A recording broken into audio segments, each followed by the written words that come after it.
કોંગ્રેસની જન આક્રોશ રેલી સાવલી પહોંચી. પ્રદેશ કોંગ્રેસ પ્રમુખ અમિત ચાવડાના નેતૃત્વમાં શક્તિ પ્રદર્શન. ગુજરાત પ્રદેશ કોંગ્રેસ દ્વારા આયોજિત જન આક્રોશ રેલી આજે સાવલી ખાતે ભવ્ય રીતે પહોંચી હતી.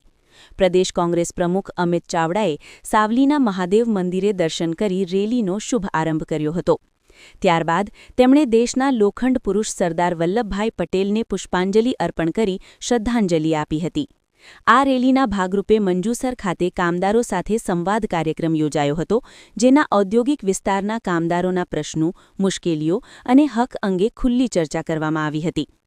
કાર્યક્રમ દરમિયાન ભાજપ સરકારની નીતિઓ સામે કોંગ્રેસે કડક આક્ષેપો કર્યા હતા અને જનહિતના મુદ્દાઓને ઉજાગર કરવામાં આવ્યા હતા. આ સમગ્ર કાર્યક્રમમાં મોટી સંખ્યામાં કોંગ્રેસના કાર્યકરો, આગેવાનો અને સમર્થકો હાજર રહ્યા હતા.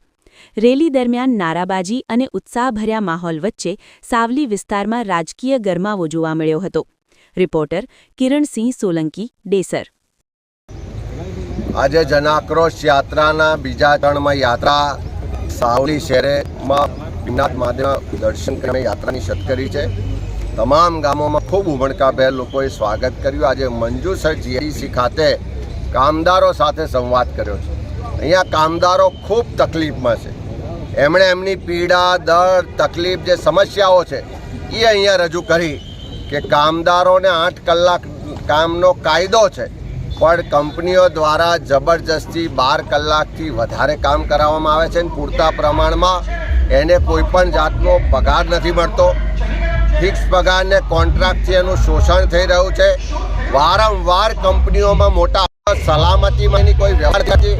સાથે સાથે કામદારોના મૃત્યુ થાય તો એના પરિવારોને એવા કોઈ લાભ નથી આપતી. સાથે અહીંયાને જે સ્થાનિક યુવાનો છે એને રોજગાર મળવો જોઈએ, એ સ્થાનિક યુવાનોને રોજગાર મળતો નથી. કેટલાક ભાજપના નેતાઓ, રાજકારણમાં જે આગળ પડતા લોકો છે, એવા લોકો અહીંયા કામદારોનું શોષણ થાય એના ભોગે કંપનીઓ પાસેથી મોટી રકમ દર મહિને ઉઘરાવે છે, એવી રજૂઆતો પણ થઈ છે. અનેક જગ્યાએ હક માગવા ગયા તો કામદારોને છૂટા કરી દેવામાં આવ્યા. કામદારો વિરોધ કરવા જાય છે તો પોલીસ દ્વારા, સરકાર દ્વારા, ભાજપના નેતાઓ દ્વારા એમને ડરાવવા દબાવવામાં આવે.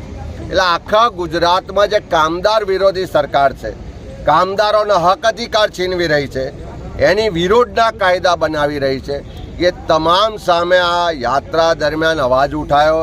શું એમના જે પ્રશ્નો છે, એમની જે ફરિયાદો છે, આવનારા વિધાનસભાના સત્રમાં પણ ઉઠાવીશું અને સડકથી લઈને સંસદ સુધી લડી અને આ ગુજરાતમાં કામદારોને એનો અધિકાર મળે, એનો જે હક છે, એનું જે સન્માન છે, એના જે ભવિષ્યની ચિંતા છે, એમાં કોંગ્રેસ પાર્ટી એનો અવાજ બુલંદ કરશે ને એમને અધિકાર અપાવશે.